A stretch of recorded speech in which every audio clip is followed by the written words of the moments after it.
Agradecer a Óscar y a Basquegur la invitación, a la UPV también a organizar estos cursos. Y bueno, como bien me ha presentado Óscar, yo soy Manuel Enríquez, soy arquitecto de un estudio de arquitectura de Pamplona, de Vía Arquitectos, y a la vez soy miembro de una asociación, la Asociación de Sostenibilidad y Arquitectura, ASA, que es una asociación de arquitectos y arquitectas. En este caso, es una asociación independiente, sin ánimo de lucro, de participación libre y carácter neutral, ¿no? Es parte de nuestros estatutos, y que de personas, sobre todo arquitectos y arquitectas, que nos preocupamos o que queremos compartir aspectos comunes que tienen que ver con la sostenibilidad y la arquitectura. Desde aquí os animo a todos. He visto en el listado que vi que nos habéis mandado, pues que muchos de los participantes del curso sois arquitectos y arquitectas, pero también hay ingenieros, hay biólogos, hay antropólogos en la asociación. Os animo a que si os interesa, pues lo podáis ver, podáis entrar un poco a la asociación y bueno, ver lo que hacemos. Tenemos un blog y organizamos un poco diferentes aspectos, ¿no? Es una asociación que hemos hecho 10 años, que tiene que ver con los colegios de arquitectos. En este caso dependemos del Consejo Superior de Colegios de Arquitectos de España, y que proponemos un poco diferentes iniciativas en línea de que los propios socios de la asociación nos indican, ¿no?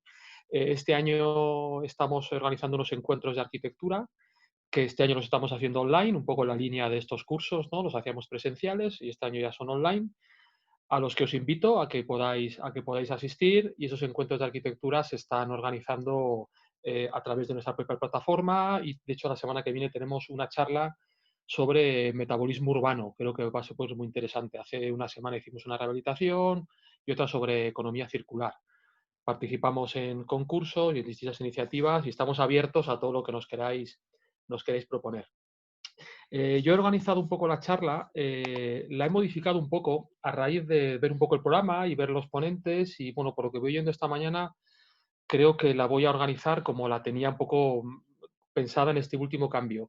Voy a hablar un poco de cuestiones generales, como dice Óscar, pero viendo que yo creo que ya mis compañeros y compañeras anteriores ya han entrado bastante en detalle en lo que son las certificaciones sostenibles, medioambientales, y también en los beneficios de la madera como tal, me voy a centrar en aspectos más genéricos que tienen que ver con la sostenibilidad como concepto global, y luego voy a contaros un ejemplo de una obra, en este caso una obra nuestra, que tiene bastante que ver con todo esto que estamos hablando, y creo que puede ser bastante complementaria con lo que vais a ver mañana en el curso.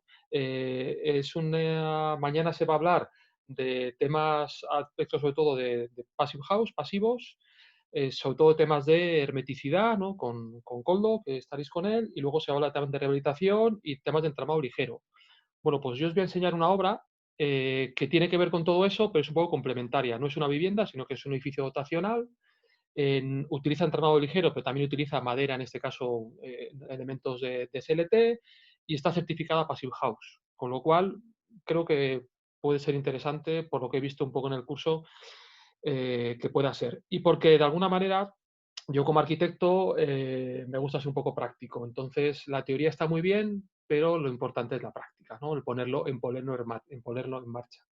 Vale, sin más rollo, entro directamente a contar. He organizado la presentación como en tres partes, que además me gusta mucho. Y, bueno, pues siguiendo un poco la teoría de Luis Kahn, ¿no? Del arquitecto, que cada vez que hacía un proyecto decía que un proyecto estaba bien hecho si respondía a tres preguntas: a por qué, a qué y a cómo.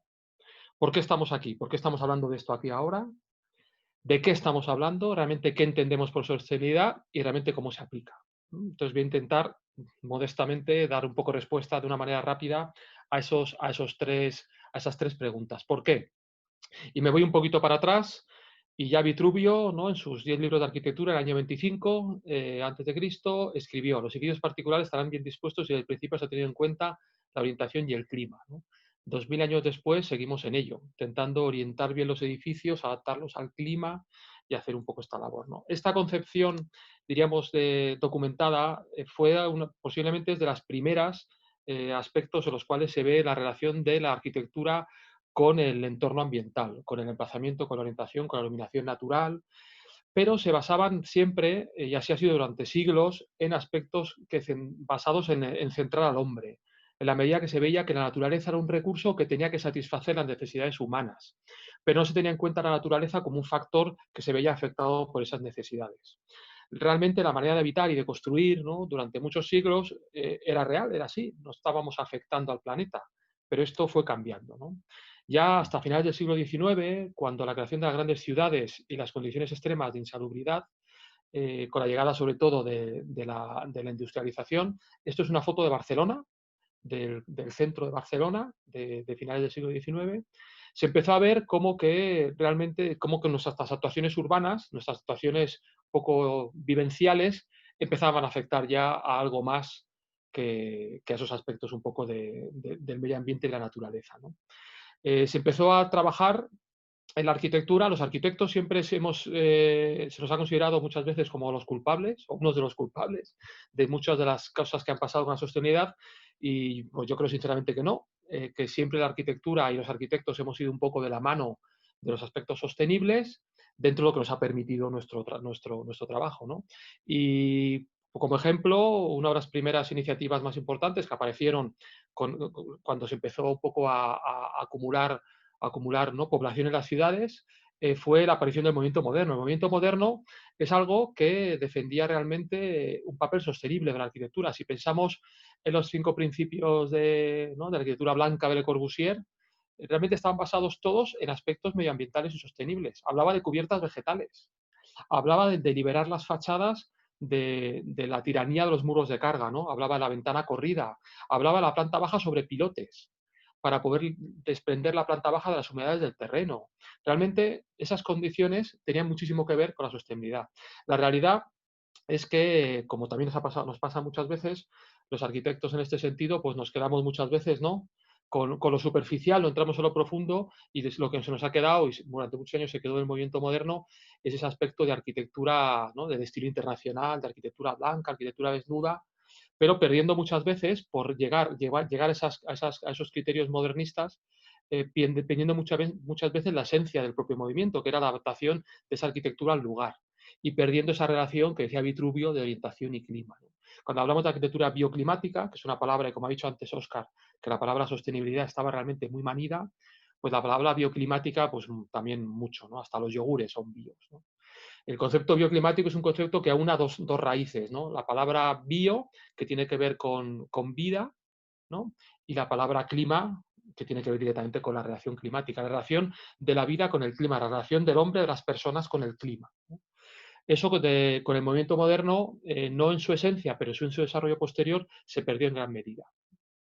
A su vez, ese desarrollo tecnológico ya de finales del siglo XIX y principios del siglo XX nos llevó a una manera de pensar que todavía existe en muchos aspectos, que es que el desarrollo tecnológico nos iba a salvar de todo, ¿no? Confiar en el desarrollo tecnológico y en pensar que ese desarrollo nos iba a permitir vivir, desarrollarnos, producir como queramos, ¿no?, sin tener en cuenta los aspectos colaterales que estábamos generando, ¿no? A pesar de que ese desarrollo tecnológico, como os digo, es muy lineal y de alguna manera, a pesar de diferentes crisis, se sigue considerando hasta nuestros días, tenemos puntos que podemos destacar como puntos interesantes en este discurso de los años 20, ¿no? En los años 50 empezaron a desarrollarse fuentes de energía que pudieran reemplazar en algún momento los combustibles fósiles. Muchas tienen que ver con aspectos, bueno, con conflictos armados, con diferentes aspectos, pero fue realmente a finales de los años 60, con la crisis del petróleo, ¿no?, la crisis un poco que vino a nivel mundial, por esa crisis del petróleo, que fue una crisis realmente no de producción, sino una crisis exclusivamente de distribución, y que tenía que ver con conflictos políticos, como ha sucedido históricamente, y no tenéis más que pensar en cosas que han ido pasando en las últimas décadas, cómo la política tiene mucho que ver con todo esto. Cómo realmente ese conflicto, ¿no?, te digo, de la crisis del petróleo, fue un conflicto que tenía que ver, como os digo, más con un problema de desarrollo, ¿no?, de distribución, que de producción. Pero que hizo que muchos países tuvieran graves problemas energéticos, de abastecimiento energético. Por poneros un ejemplo rápido, los países productores de petróleo llegaron a un acuerdo con los países no productores de petróleo, que son la gran mayoría de países del planeta, en los cuales estos países no productores de petróleo tenían que tener reservas que le pudieran permitir mantenerse sin tener que traer, ¿no?, sin tener que importar, en este caso petróleo, durante al menos un mes. Bueno, cuando la crisis del Prestige, del famoso Prestige, que todos, bueno, los que tengáis ya más años os sonarán, fue una crisis de un barco, ¿no? Un gran barco petrolífero que llevaba crudo en este caso a Gran Bretaña, a las Islas Británicas. Gran Bretaña había sido ya, diríamos que advertida varias veces, porque si no le entraba suministro externo, no era capaz de aguantar más de una semana. Con lo cual, la producción de petróleo, en este caso pues es muy importante, la distribución también. Bueno, esa crisis de los años 60 lo que puso de manifiesto es nuestra gran dependencia de esos combustibles fósiles y, como os digo, agravada por aspectos geopolíticos muchas veces, ¿no? En aquellos años, de la mano de esta crisis, empezaron a acuñarse aspectos que tienen que ver ya con la sostenibilidad. Los años 60 son los años de creación de Greenpeace, ¿no? Del comandante Cousteau, que a los que tengáis también bastantes más años ya como yo, pues igual os suena, y de empezar a ver esa teoría un poco ecológica que en muchos casos ha llegado hasta nuestros días, ¿no? Por nombrar a otro arquitecto y por un poco descargo de nuestra profesión, me gusta mucho siempre recordar a Buckminster Fuller, a Bucky, que es un arquitecto que en los años 60, a finales de los 60, escribió un libro que es el Manual de Funcionamiento de la Nave Espacial Tierra. Y es un concepto muy interesante. Él considera la Tierra como una nave espacial y todos somos astronautas. Si todos nosotros estuviéramos ahora mismo en una nave espacial y supiéramos que tenemos unos recursos limitados y que nuestra única fuente de mantenernos en esa nave espacial es que nuestro elemento productor, que en este caso es el Sol, nos fuera capaz de reciclar esos productos para que pudiéramos vivir, tendríamos mucho más claro que tendríamos que cuidar esa nave, ¿no? Bueno, pues nosotros somos astronautas gobernando la Tierra. La Tierra es nuestra nave espacial en la cual estamos ahora mismo. Y esto es un concepto sencillo, pero que todavía se discute y mucha gente no lo entiende, ¿no? Nuestro único proveedor de energía real es el Sol, eh, y nos tenemos que aprovechar de lo que el Sol nos va permitiendo regenerar y no gastarnos los consumos que no tenemos y los combustibles que no podemos nosotros volver a recuperar, ¿no? Esos años de Buckminster Fuller, para que ¿no? Los arquitectos, es la persona que le hizo a Foster cuando Foster le explicaba. Buckminster Fuller es un referente de Norman Foster, desde siempre lo ha dicho. Buckminster Fuller es el arquitecto de las cúpulas geodésicas, hizo hasta diseño coches, ¿no? El famoso Dymaxion. Y es el que le preguntó a Foster, cuando Foster le fue a enseñar sus edificios, esperando un poco la opinión de Buckminster Fuller, le dijo: todo esto está muy bien, pero usted ya sabe cuánto pesa su edificio. Y es una frase que utilizó Norman Foster en un documental sobre su obra. Y es un concepto muy interesante porque es un concepto que tiene mucho que ver con el tema de la economía circular, con la huella ecológica y que realmente es muy, muy interesante, ¿no? Cuando hacemos un edificio ya sabemos cuánto pesa nuestro edificio, cuánto pesa a nivel realmente de kilos, pero a la vez cuánto pesa a nivel energético, a nivel medioambiental. Es un aspecto muy interesante. Bueno, estos años 60, finales de los 60 y principios de los 70, son los años de la primera conferencia de las Naciones Unidas sobre el medio urbano, celebrada en Estocolmo en el 72, considerada como una de las primeras cumbres de la Tierra. Y a pesar de ese repentino auge de los años 80, la ola otra vez digamos, de desarrollo económico de los años 80, que una vez más volvía a devolver la fe en el desarrollo económico y técnico, y como os decía, que realmente llega hasta nuestros días, en los cuales, y un ejemplo muy claro, ¿no? Cuando hemos pasado crisis como la que todavía estamos, ¿no? De la pandemia del COVID-19, pues parece que nuestro desarrollo se mide porque ponemos en marcha enseguida las fábricas de coches, porque producimos muchos más coches, porque hay mucha más gasto energético, y eso parece que se sigue considerando como un síntoma y una medida digamos, de desarrollo, y una medida digamos, de bonanza, cuando realmente no aprendemos que en este tiempo que hemos estado viviendo, pues el planeta lo ha agradecido en gran medida, ¿no? Como os digo, a pesar de ese repentino auge ya en los años 80, que es una ola que nos sigue llegando hasta nuestra fecha, empezaron a cuajar ya estos aspectos que ya empezaron en los 50, que empezaron ya a finales de los 60, y se empezó a ver cómo realmente esa presencia significativa de la ecología ya era muy patente, ¿no? En el año 92, líderes de más de 170 países se reunieron en Río de Janeiro y se acuñó la palabra sostenibilidad. Diríamos, estos, entre comillas, es los años en los que se empezó a hablar ya de sostenibilidad. Como veis, es bastante reciente. Hemos arrancado hace 2000 años y estamos hablando de algo muy reciente y que, como bien ha dicho también, repito lo que ha dicho Oscar, ya está, es un concepto muy manido, ¿no? La salud de la naturaleza pasaba a ser considerada como esencial para el bienestar y la supervivencia de la humanidad. Desarrolla, vive, ¿no? Genera, crea, produce, pero sin condicionar el desarrollo, la vida de tus hijos. Es un poco la frase que resume la sostenibilidad. Y el famoso la famosa imagen que todos conocéis de cómo se empezó a considerar ya la sostenibilidad con algo que tenía que generar un equilibrio entre aspectos ecológicos, económicos y sociales, ¿no? Y cada vez se pone más en evidencia cómo el equilibrio es realmente lo que permite que sea algo sostenible entre ellos, ¿no? A partir de ahí, pues vino la conferencia de Aalborg del 94, la declaración de Estambul del 96, el protocolo de Kioto del 97, Johannesburgo en el 2002, bueno, ya está prácticamente ya nuestros días, donde se han ido repitiendo estas cumbres, con mayor o menor éxito, con mayor o menor incidencia y creencia por las grandes potencias mundiales, pero empezaba lo que consideramos la tercera y esperemos que definitiva ola de conciencia medioambiental. Vale. Hasta aquí el porqué. ¿Por qué estamos aquí? Toda esta historia viene detrás nuestra y nos encontramos aquí ahora mismo, ¿no? ¿Cómo hacemos esto? Veremos un ejemplo, pero ¿qué es lo que realmente se entiende por sostenibilidad? Y aquí me pongo, ¿no? Me pongo el sombrero de arquitecto y digo, vale, a mí esto me abruma, ¿no? Esto me apabulla, ¿no? O sea, aquí está todo el peso de la sostenibilidad sobre nuestras espaldas, pero yo realmente me enfrento con un proyecto y ¿qué es lo que tengo que hacer? ¿No? ¿Qué es en lo que me tengo que basar? Pues aquí, y aquí perdonarme que voy a ser como muy generalista y muy rápido, pero voy a intentar dar unas pinceladas de cómo se podría estructurar esto para poder aplicarlo a algún trabajo que hagamos, ¿no? Y voy a hablar de tres conceptos fundamentales. Todo esto que voy a hablar está recogido en los certificados que habéis visto antes, en el verde, ¿no? en el HQE, en el DGN, que también nombran, en el BRIAM, bueno, en todo lo que hemos visto, pero sin tener que llegar a entrar a esos certificados, ¿no? Yo me enfrento a un proyecto, estoy con una rehabilitación de un edificio, con una comunidad de vecinos, en un casco viejo, ¿y qué puedo hacer? Bueno, pues me centro, como os digo, en tres aspectos muy concretos. El primero de todos, incuestionable, diríamos que totalmente claro, que es el ahorro energético. Nada de lo que estamos haciendo o de lo que hagamos tendría sentido si no nuestro objetivo principal no es ahorrar energía. El ahorro energético es algo que es a lo primero que llegamos de acuerdo y es algo que con el tiempo se va perdiendo. Parece que se está diluyendo.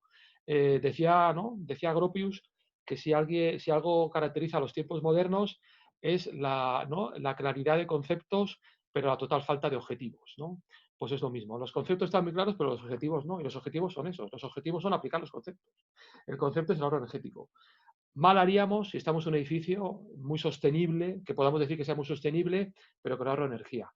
Y que nadie se me enfade, pero por poner un ejemplo para que todos lo entendamos. Desde hace unos años para esta parte, hace unos años igual, algo más que ahora, pues hubo un boom de diferentes corrientes y, por ejemplo, pues a todos os sonará el Feng Shui. El Feng Shui es una corriente, ¿no? Una corriente que tiene que ver con un poco con la introducción de la energía en la construcción, pero no la energía como gasto energético, es la energía como flujos de energía.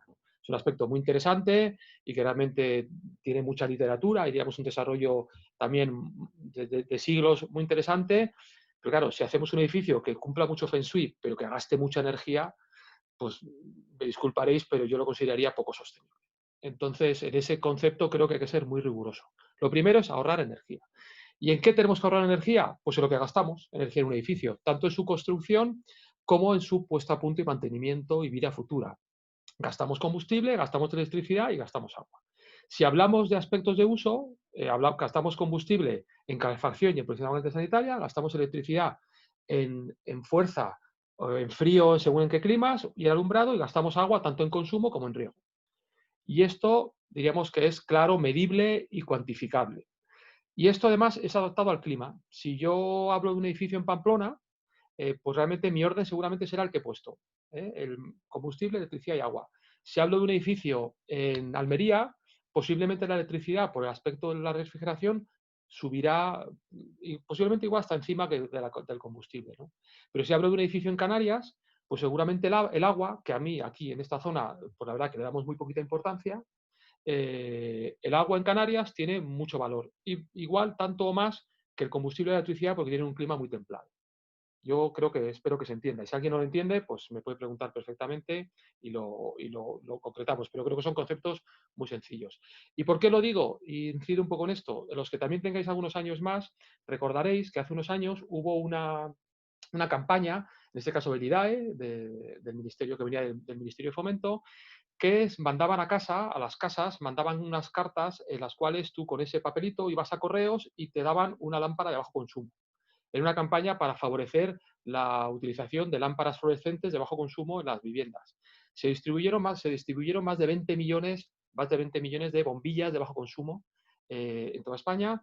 No sé cuántas se recogieron realmente de correos, si la gente le llegaba y lo iba a coger, pero si es una campaña, como digo, que fue muy didáctica, yo participé dando charlas en la misma, pero si somos y estudiamos un poco desde el punto de vista de los números puros y duros, el gasto en electricidad en una vivienda, el gasto en electricidad en alumbrado en una vivienda, en la media de toda España, no llega a un 5% del gasto energético. Cambiar todas las bombillas de la casa en aquellos años a lámparas de bajo consumo, a no ser que tu casa la tuvieras llenas de halogenuros metálicos como una discoteca, eh, realmente podría suponer, como os digo, cambiar todas las bombillas de todas las viviendas de España. Podría suponer un ahorro de un 20%. Un 20%, un 5% es un 1% de ahorro. Claro, una campaña de semejante magnitud, como os digo, muy interesante y que yo la apoyé y la sigo apoyando, pero si somos coherentes, realmente tiene una repercusión muy baja. Y lo importante de este aspecto es el multiplicador.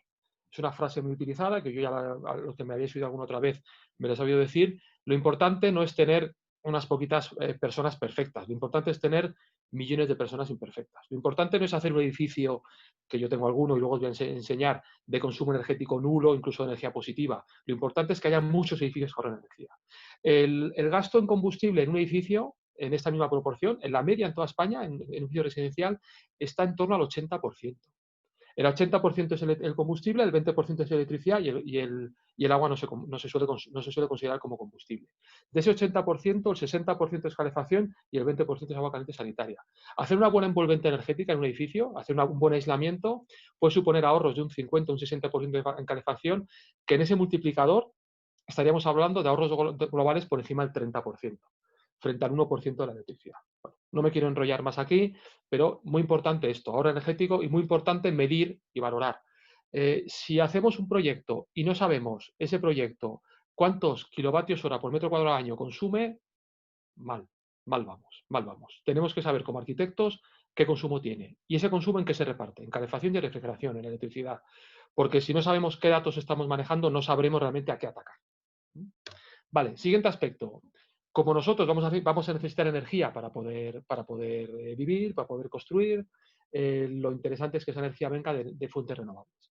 Que esa energía nos venga de fuentes de producción renovable. No hace falta que incida mucho en esto, pero lo que es interesante de este aspecto es que ya empezamos a hablar de aspectos medioambientales. Cuando hablamos de energía, hablamos de medio ambiente, pero hablamos de mucho más. Hablamos de infraestructuras, hablamos digamos, de conceptos mucho más globales. Cuando hablamos ya de energías renovables, empezamos a hablar directamente ya de medio ambiente.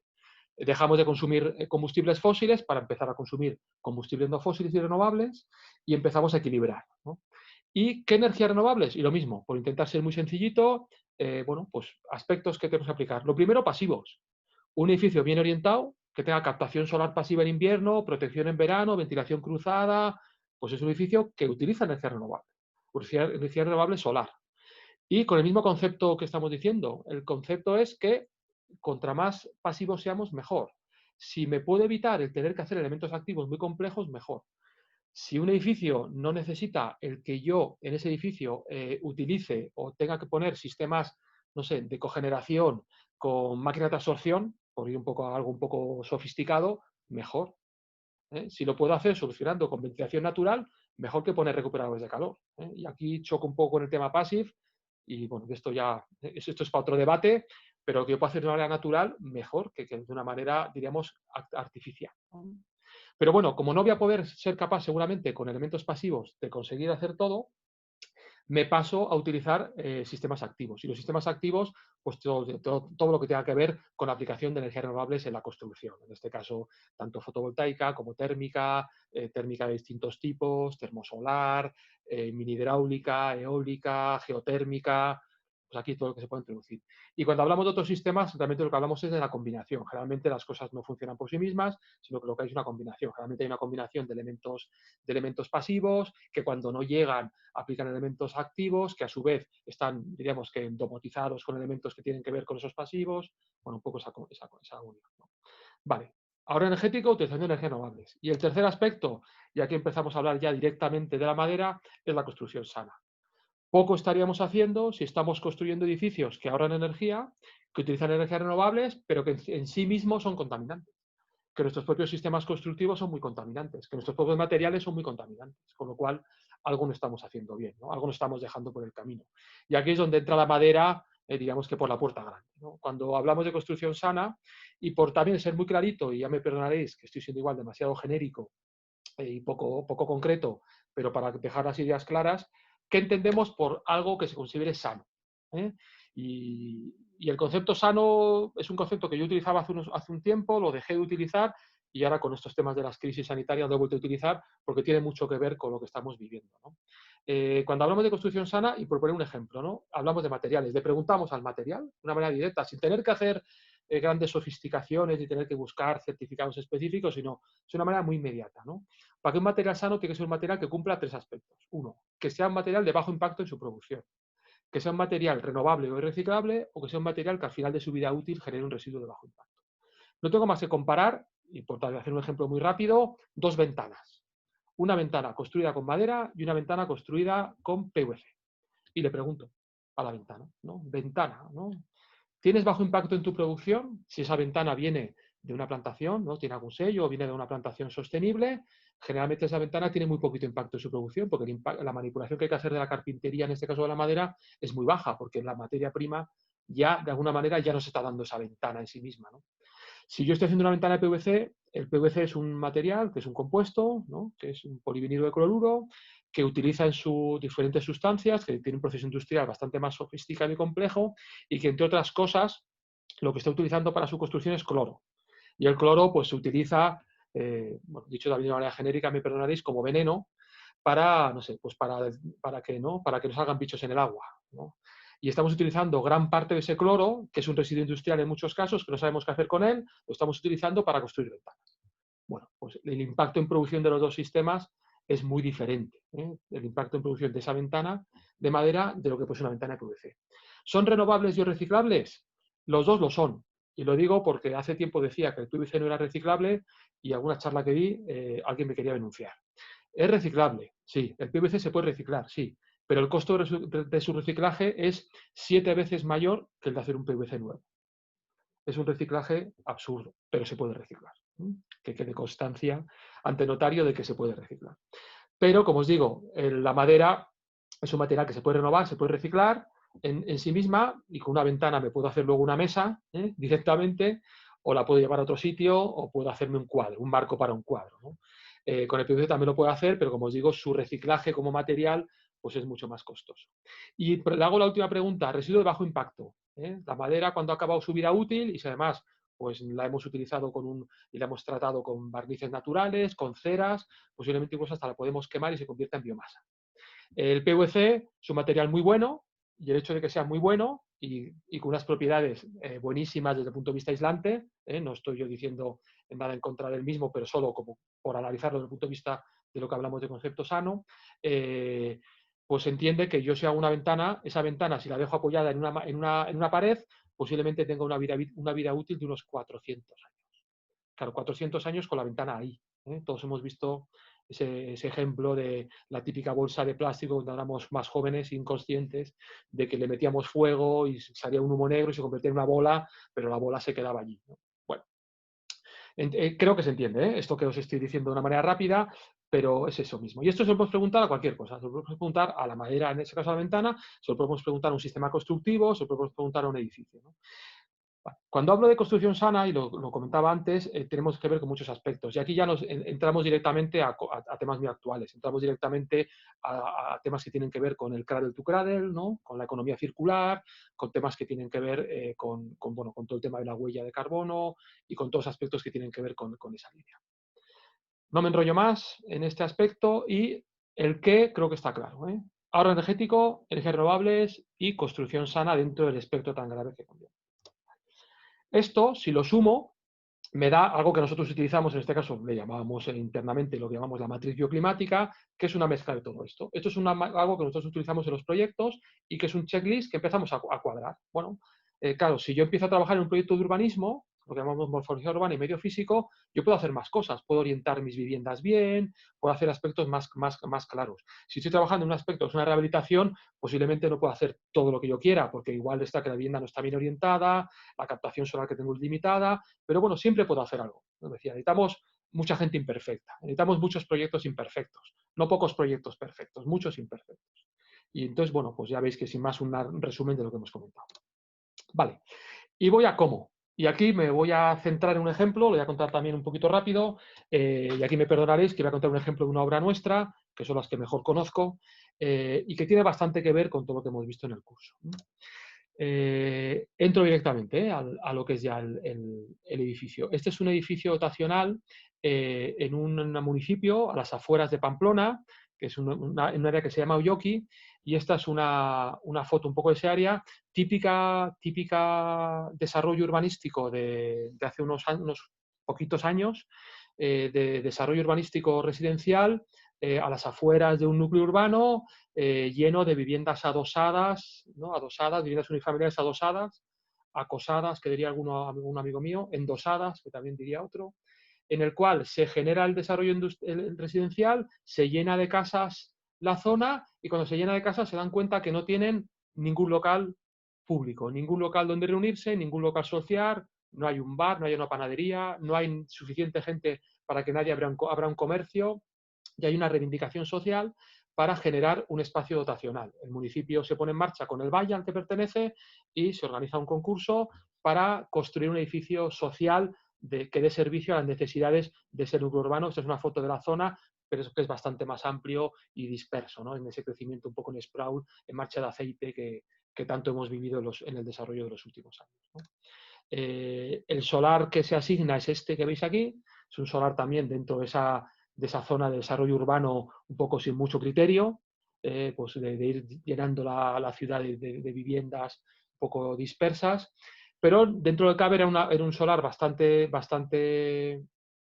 abierto y que tenía la construcción del único edificio público que existe en la zona, que es esto que veis aquí, que es un edificio, una especie de polideportivo frontón, que era abierto en primer momento, se cerró en su cubierta, pero que está abierto y que es el que se utiliza como espacio de relación, plaza pública, zona de juego de niños, para lo que es la zona. Entonces, en esta zona aparece y esta es la propuesta que hicimos en el concurso, estos son planos del propio proyecto, esta es la propuesta que hicimos en el concurso que ganamos y edificio que hemos construido y que hemos terminado de construir y que lleva en funcionamiento desde hace ya unos meses. Bueno, pues este edificio se basa en los aspectos que de alguna manera os he contado antes, ¿no? Es un edificio dotacional que se implanta directamente con una dirección este-oeste, de manera que sus fachadas principales sean norte y sur. Realmente la falta de desarrollo urbano nos permitía que no hubiera en ese sentido ningún condicionante, con lo cual lo pudimos poner perfectamente orientado con la fachada principal al sur, siguiendo la teoría, ¿no?, de Víctor Olguay en su canónico, ¿no?, de Euroarquitectura y Clima, que decía, ¿no?, que los edificios en las zonas, digamos que atlánticas, intratlánticas y mediterráneas que nos ubicamos, estarían bien dispuestos si tienen una orientación de su fachada principal más o menos 17 grados y medio al sur. Bueno, pues nosotros directamente orientado norte-sur, el frontón, nos arrimamos al frontón para que nos proteja de los vientos fríos del norte, digamos que ese volumen grande nos protege un poco la zona de la entrada de la orientación norte. No sé si se ve en el cursor, si lo veis, este es el frontón del polideportivo, esta es la zona de una placita que comunica con esa zona, digamos que pública del frontón. Esta es la entrada principal con un porche protegido de esos vientos fríos del norte-noroeste, que son los que dominan a la comarca de Pamplona, y el edificio está totalmente abierto al sur, abierto al buen soleamiento, a las vistas y un poco a esa orientación. Estamos viendo el cursor, se Sí, indica. perfecto. Pues muchas gracias, Óscar. Esto ya es una planta del edificio y en esta planta del edificio la configuración es muy sencilla. Es un edificio de en torno a 320 metros cuadrados de superficie útil que quería dar respuesta a ese edificio multiusos. Es un edificio que cuenta con 4 aulas, llamamos aulas, locales de reunión, salas polivalentes, que son 1, 2, 3 y 4. Una más grande que cierra la cabeza norte, también más alta, para usos que necesitan más altura, como ser, no sé, un pequeño cine. Aquí antes del confinamiento, Pues lo mismo había un día una clase de cine, que yo daba alguna clase aquí, alguna charla para los vecinos que hacían clases de zumba o de spinning. Aquí hay un aula que se puede dividir en dos para tener un uso mayor o un uso más pequeño, otra aula también que está además tratada acústicamente porque lo utilizan como sala de música. Ya veis que es un edificio muy sencillo, pero que su propia configuración sigue los parámetros que hemos dicho. Todos los locales habitables están orientados al sur para tener captación solar pasiva. Empezamos a hablar aquí ya de sistemas de aprovechamiento de energías renovables. Y en cambio, sus zonas más de servicio, que son el almacén, los baños, una pequeña zona de despacho que no se utiliza siempre, nos están cerrando la fachada norte. El edificio está previsto para poder ampliarlo en un futuro, hablando un poco de esos conceptos de las 3 R's, de reutiliza, recicla, ¿no? Reusa. El propio edificio en su configuración ya está pensado para que realmente, si se quiere ampliar, se pueda hacer y permite tanto ampliar salas en una dirección, en la dirección hacia el este, hacia la entrada, como ampliar salas en la dirección hacia el oeste. El propio sistema constructivo está hecho, previsto para que poder desmontar este hueco, trasladarlo, continuar el pasillo, generar más aulas, un poco en ese concepto también un poco de poder estudiar los edificios para que realmente no se queden obsoletos en poco tiempo, sino que tengan una vida útil que permita que cumplan un poco su desarrollo, ¿no? El edificio es muy sencillo, es un edificio de una única planta y es un edificio que, como ahora veréis, toda su construcción se basa en el uso masivo de la madera. Tanto en sus sistemas constructivos portantes y de acabados, fundamentalmente tanto en paredes como en techos, como en su propio aislamiento. En este caso también está hecho con fibra de madera. Todo el aislamiento del edificio es fibra de madera. Fachada sur, como os digo, muy acristalada, una sección interior. Fachada norte muy ciega, en ese sentido con muy poquitos huecos, mínimos huecos para poder tener ventilación cruzada, que es un aspecto importante. Es un edificio que está certificado Passive House, certificado Passive House Classic, pero que a pesar de esa certificación Passive House y que nos permite hacer edificios herméticos, ¿no? y que funcionen con reguladores de calor, nunca nos olvidamos de que el edificio puede utilizar el free cooling, puede utilizar ventilación natural, porque todo lo que puedo hacer con ventilación natural, eso que me ahorro de tener que utilizar recuperadores y de que estén funcionando constantemente. Unas secciones muy elementales, el edificio se abre al sur y tiene un pequeño alero, de tal manera que esos grandes huecos del sur tienen dos elementos de protección, el alero fijo y unos elementos correderos que evitan esa captación y a la vez, bueno, jugando con el volumen interior de las salas más pequeñas, volumen interior de las salas más grandes.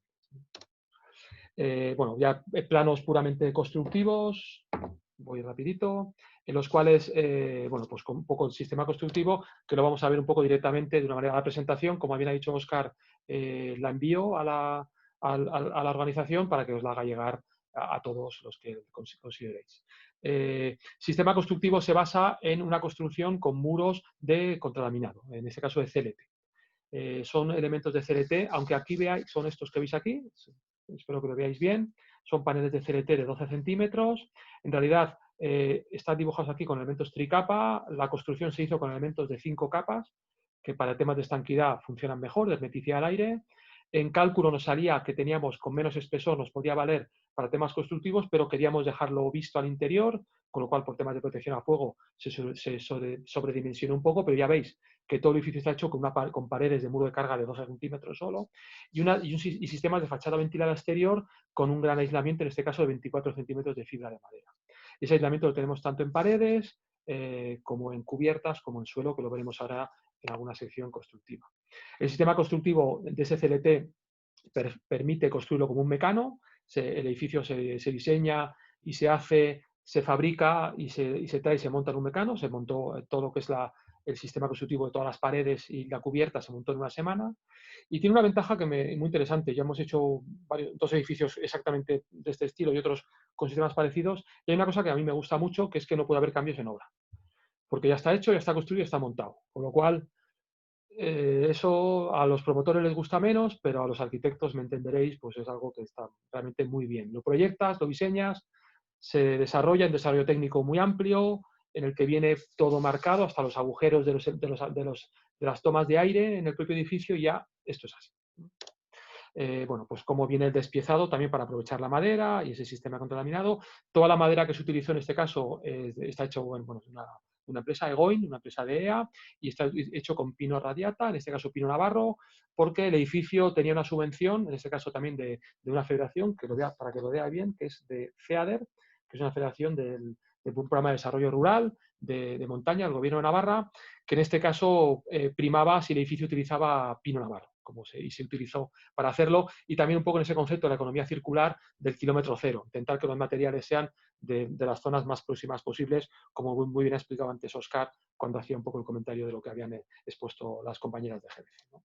El sistema constructivo es panel contralaminado en paredes y encerramientos de fachada y entramado ligero en cubierta, intentando buscar siempre el equilibrio. El entramado ligero en cubierta funciona muy bien porque al final no dejan ser una serie de vigas que trabajan muy bien a flexión, mientras que el contralaminado funciona muy bien en pared porque funciona fundamentalmente a compresión. Es un juego puramente, diríamos casi, de lógica constructiva. Y me vais a permitir, a ver si se ve bien, esto es un pequeño vídeo de 1 minuto de otra obra que hicimos antes que esta, que tiene, perdona, se me ha pasado para atrás, a ver si la puedo volver atrás y la podéis ver.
Muy bien, espero que os haya visto bien. Perdonaréis un poco ¿no? la música que tenía, pero era un poco lo que tenía en esa obra. Esta es otra obra, pero por verlo muy rápido, creo que todos los que estéis en el curso entiendo, vamos, que sabéis perfectamente Pero cómo haber se trabajan estos terminado sistemas, pero creo que en es muy tiempo. gráfico. Tuvimos la gran ventaja en esa obra que el constructor, aparte de constructor, era muy aficionado a la fotografía y nos hacía unos reportajes magníficos y nos montaba vídeos, ¿no? Bueno, pues sin más entro, como habéis visto en el sistema constructivo, en ese vídeo muy rápido, el sistema constructivo es bastante sencillo, pero en ese sentido hay que ser bastante riguroso con él. De lo que se entiende y lo que se pretende es que, como bien dicen un poco los criterios Passive House, mantener la línea hermética y la línea aislante a todo alrededor, con lo cual lo que se hace es que se construye en este caso una solera de hormigón apoyada en aislamiento, mucho cuidado con este aislamiento, que tiene que ser un aislamiento que sea capaz de soportar la carga del edificio afluencia de 50 años, entonces no puede ser cualquiera, eso digamos que hay que estudiarlo muy bien, pero generamos un aislamiento, mejoramos la subbase, generamos un aislamiento interior que es continuo, lo subimos en esa solera y esto que veis, ahora lo vamos a ver más grande, es donde se apoyan los elementos de la fachada contralaminada, de la panel contralaminado y como el aislamiento de la fachada rodea el edificio con esa fachada ventilada y el de la cubierta también. Y como en esa sección, diríamos que el aislamiento es el mismo y la línea hermética va siguiendo también un poco esa envolvente que hacemos. Lo vemos un poquito en detalle más grande, como os digo, no voy a entrar, luego tengo alguna imagen un poco más grande por si tenéis alguna pregunta, pero esto lo podéis ver tranquilamente. Básicamente lo que hacemos es una solera, en este caso que es una solera de subbase, pero a la vez es estructural. Sobre esa solera se ponen unos tacos de madera, en este caso unos tacos de madera de alerce tratada, sobre unas pequeñas láminas impermeables. Esta madera se deja con unas escuadras a espera, se echa la solera, en este caso el suelo es una solera de hormigón pulida que acaba perfectamente. Los propios tacos de madera nos sirven para arreglar esa solera y dejar perfectamente a nivel lo que es el suelo de todo el espacio. Y una vez hecho eso, sobre las propias escuadras se montan los paneles de CLT, como habéis visto en la imagen, que se traen, se montan. Y una vez montados los paneles de CLT de la fachada, se montan las vigas donde hacen falta y se monta el entramado ligero, que en alguna de las imágenes anteriores habéis visto cómo ese entramado ligero viene premontado en módulos que ya vienen con las láminas impermeables exteriores, las láminas herméticas interiores, ¿no? Es un poco el detalle un poco de lo que es un poco la construcción. Vale, detalles un poco de la carpintería, elementos muy importantes a tener en cuenta, cómo la carpintería la sacamos un poco del plano interior para que forme parte de esa línea aislante y hermética. Volamos la carpintería al exterior para que no haya puente térmico, se minimiza el puente térmico de estos puntos, a la vez la sobreaislamos exteriormente, tanto en sus cabezales como en planta, ves que los marcos están sobreaislados, de tal manera que realmente el puente térmico de estos puntos se minimice mucho. Se utilizan carpinterías, en este caso de madera, carpinterías certificadas Passive House, vidrios triples, aislantes. En este caso no nos hacía falta utilizar argón. El argón tiene la pega que hace que los vidrios sean más frágiles y entonces en el cálculo, si lo podemos evitar, pues también lo hacemos, porque preferimos que sean vidrios grandes y no condicionarnos tanto. Bueno, pues intercaladores de borde caliente, no me extiendo, pero ya todo un poco lo que tiene que ver con este tipo de construcción. Este es un detalle constructivo ya del fin de obra, que varía un poquito de lo que habíamos hecho, sobre todo cambiamos parte del alero para minimizar también su puente térmico y cambiamos un poco la exposición. Y en detalle más rápidamente, pues un poco la composición tenéis aquí de cada una de las capas, ¿no? La cubierta tiene un panel de 24 centímetros de entramado ligero, que realmente 24 por 24 centímetros es la altura de los cabios, de 24 por 6. Lo que hacemos es que se coloca ese panel y una vez colocado ese panel lleva una lámina hermética debajo y lo que se hace es que se suplementa con 8 centímetros de lana de roca, en este caso, para hacer un falso techo que también funcione bien acústicamente. Nos preocupaba un poco el que los elementos de madera, los elementos muy lisos y el suelo de hormigón acústicamente no funcionara bien y entonces todo el techo está hecho con viruta de madera mineralizada que permite esa garantía acústica, ¿no? Las paredes exteriores van con el contralaminado, el aislamiento de esos 24 centímetros, una lámina impermeable al agua y a la vez que permite que sea transpirable, la fachada ventilada, en esa fachada de madera que tenéis. Y en la parte inferior la carpintería, como os he dicho, un poco en esa línea que tenemos en esa línea de la carpintería en el plano y luego la solera interior con también sus láminas un poco impermeables. Óscar, termino ya, ¿verdad? Óscar, te veo ya que has entrado. Acabo en 2 minutos. Sí, si puedes ir acabando para que luego hagamos Perfecto. alguna Sí, pregunta. ya me quedan solo las fotos. Bueno, sin más, cómo está organizado el edificio con los recuperadores de calor por zonas, para que se puedan utilizar en unas zonas sí y otras zonas no. Bueno, pues esquemas de funcionamiento y unas fotos, y las paso ya muy deprisa, de cómo es esa posición de la cubierta puesta con la minuciosidad que hay que llevar para que no haya ningún punto permeable al agua, al aire, en los rastreles para la fachada, todo el sistema que mañana lo explicarán, supongo, Coldo, porque además es material suyo, en este caso que lo montó en House, de la madera, cómo se hace el exterior. Esta es otra foto, no tenía foto de esta obra, como os digo, en esta otra obra el constructor era fotógrafo, esta es de la foto de la otra obra anterior, esto es lana de roca, en la obra de Oyoki esto es fibra de madera, elemento impermeable, cómo se rematan sobre aislamos marcos, recuperadores de calor interior, instalaciones vistas, cálculo con, bueno, en este caso el programa Flixo de puentes térmicos de todo, la famosa hojita Passive House en la cual cumplimos un poco los criterios Passive House y unas fotos ya muy rápido del edificio terminado. La fachada oeste con un elemento corredero con lamas verticales que permite que entre luz pero que podamos controlar el sol. La entrada principal con ese porche protegido del frontón de esos vientos fríos y que comunica esa zona pública. La fachada sur con esos huecos, esos elementos correderos, esto también es madera de alerce tratada en la parte inferior. Elementos correderos, en este caso horizontales, porque el sol viene más bajo, viene en este caso con ese componente más vertical, que se pueden abrir y se pueden cerrar en función de la época del año y las necesidades que tengamos. Un poco a la tarde cómo está todo abierto y cómo se integra en ese entorno urbano y unas fotos del interior. Como veis, la madera limpia, sin ningún acabado especial, el suelo pulido, la fibra de madera en plantas superiores y las fotos interiores. Las instalaciones vistas también. Bueno, pues un poco en esa composición. Y esto es todo.